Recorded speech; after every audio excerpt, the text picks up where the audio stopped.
Iran समर्थित Hezbollah ने Israel पर रॉकेटों की बौछार कर दी। इससे पहले इजराइल पर मिसाइलों की बौछार की थी।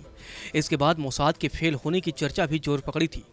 हालिया घटनाओं जैसे पेजर हमला, नसरुल्लाह पर हवाई हमला और हमास के कमांडरों पर हमले के पीछे मोसाद का हाथ माना जा रहा है। इस वक्त पूरी दुनिया की नजरें इजराइल की खुफिया एजेंसी मोसाद पर टिकी हुई है। हालांकि ये सच है कि मोसाद ने कई महत्वपूर्ण और सफल मिशन अंजाम दिए हैं, लेकिन यह एजेंसी हमेशा सफल नहीं रही है।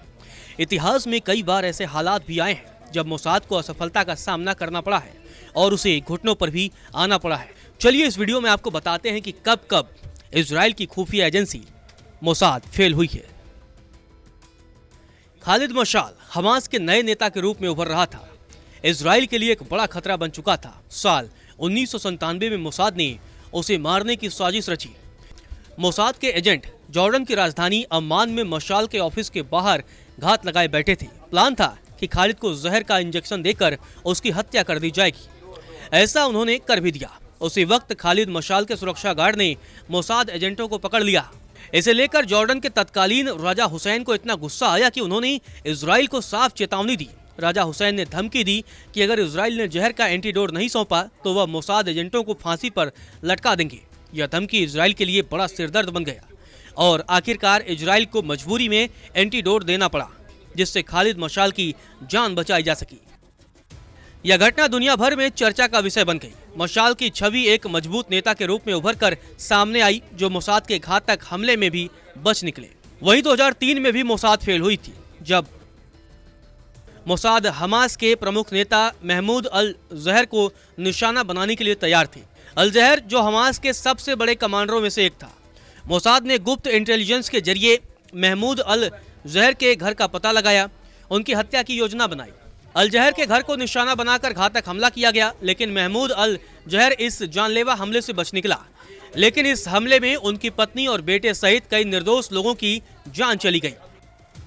इस बार भी मोसाद अपने मिशन में नाकाम रही। यह ऑपरेशन इजराइल के लिए नाकाम साबित हुआ। वहीं 1973 का लिलीहैमर कांड मोसाद की सबसे बड़ी फेलियर में से एक था, जिसने उनकी खुफिया कार्यप्रणाली की संवेदनशीलता को सामने लाया। म्यूनिख ओलंपिक में इजरायली एथलीटों की हत्या के बाद इजराइल ने ब्लैक सितंबर के मास्टरमाइंड अल हसन सलामेह को मारने का मिशन शुरू किया।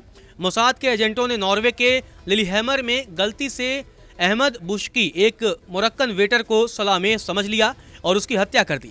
जब असलियत सामने आई तो नॉर्वे की पुलिस ने मोसाद के एजेंटों को गिरफ्तार कर लिया, जिससे इजराइल की अंतर्राष्ट्रीय छवि को गहरा धक्का पहुंचा। गौरतलब है 7 अक्टूबर 2023 को हमास ने इजराइल पर हमला किया। यह उसके लिए एक बड़ा दाग था। मोसाद और इजराइल की सुरक्षा एजेंसियों के लिए एक फेलियर के तौर पर इसे देखा गया। हमास के लड़ाकों ने गाजा बॉर्डर को पार करते हुए इजराइल पर अचानक हमला किया, जिसमें इजरायली अधिकारियों के मुताबिक कम से कम 1200 लोगों की जान गई, जिसमें से ज्यादातर नागरिक थे।